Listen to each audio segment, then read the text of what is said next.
حضرت وہب ابن منبہ علیہ رحمہ فرماتے ہیں کہ بنی اسرائیل کے اندر ایک بادشاہ محل بنانے جا رہا تھا. محل آج بھی جس آدمی کی سوسائٹی کے اندر 2-4 قلعے 2-4 ایکڑ کسی غریب کے آ جائیں وہ یا تو اسے دھمکاتا ہے یا بلیک میل کرتا ہے, کچھ نہ ہو سکے تو پھر قتل ہی کرا دیتا ہے معاذ اللہ. اور یہ خبریں عام ہمیں سننے پڑھنے اور دیکھنے کو ملتی ہیں. بادشاہ محل بنانے جا رہا تھا. ایک غریب بی بی رہتی تھی, اس کی جھونپڑی بادشاہ کے محل کے نقشے میں آتی. بادشاہ نے کہا بی بی منہ مانگی قیمت لے لو, خالی کر دو یہ مکان. بزرگوں کو اپنے جھونپڑیوں سے بڑی دلچسپی ہوتی ہے. بچے سوسائٹیوں میں چلے جاتے ہیں, ابا جی کہتے ہیں مجھے گاؤں میں رہنے دو, میرا یہی دل لگتا ہے, مجھے اس گھر سے دلچسپی ہو گئی.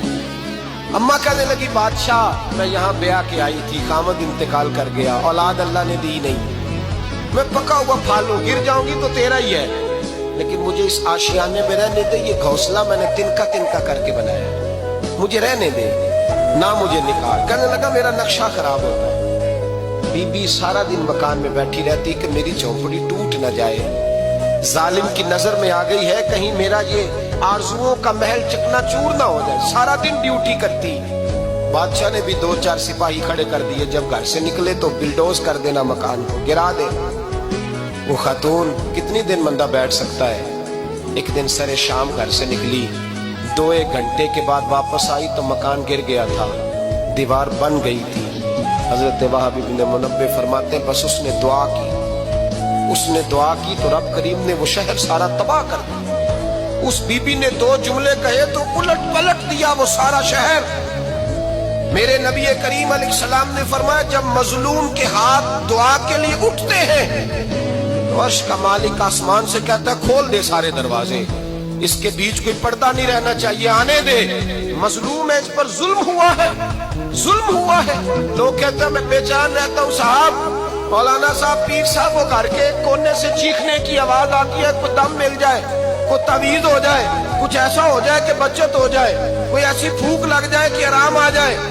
تو میں کہتا ہوں بھائی اگر بڑے دم کرانے سے بھی فرق نہیں پڑا, اگر بڑے تعویذ لینے سے بھی چیخیں بند نہیں ہوئی تو ذرا ٹٹول کے دیکھ لو, کہیں کسی یتیم کی آہیں ہی نہ دفن ہو وہاں, کہیں کسی غریب کا گوشت تو نہیں دبا لیا, کہیں کسی کو لوٹ کے تو دیوار نہیں بنا لی, کہیں کسی کا مکان پہ قبضہ کر کے تو نہیں بنایا.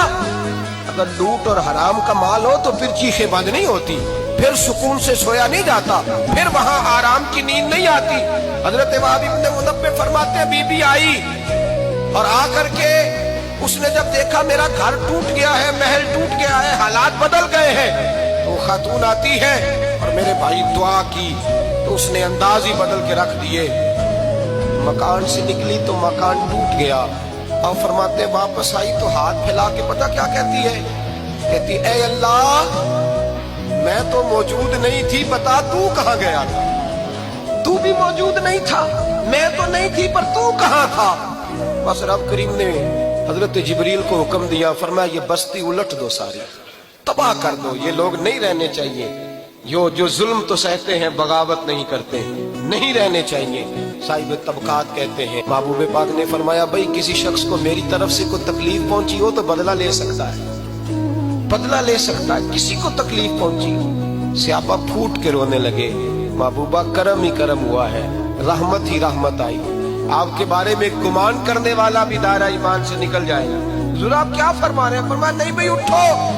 پیچھے سے جناب عکاشہ بن محصن اٹھے, ہاتھ کانپتے ہیں, آگے بڑھے, کہنے لگے یا رسول اللہ ایک جنگ کے موقع پر آپ نے درہ مارا تھا, ننگی پیٹھ پر صفیں سیدھی کراتے, بات دل میں رہ گئی ہے, میں نے بدلہ لینا ہے.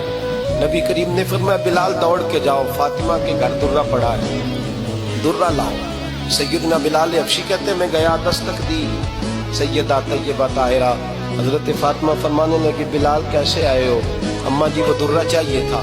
سیدہ کو تشویش ہوئی, کہنے لگے بلال نہ تو جنگ پہ جانا ہے, نہ جہاد ہے, نہ کوئی ایسا موقع ہے, حضور کی تو طبیعت مبارک بظاہر بڑی علیل ہے, درہ کیا کریں گے؟ حضرت بلال عرض کرنے لگے اماں جی ایک صحابی بدلہ لینے لگے ہیں. صاحب طبقات نے جملے لکھے ہیں, کہتے ہیں بی بی صاحبہ نے درہ بھی دیا اور امام حسن حسین کو بھی باہر نکالا. فرمانے لگی عکاشہ سے کہنا 100 درے مارے ان 2 شہزادوں کے جسم پر,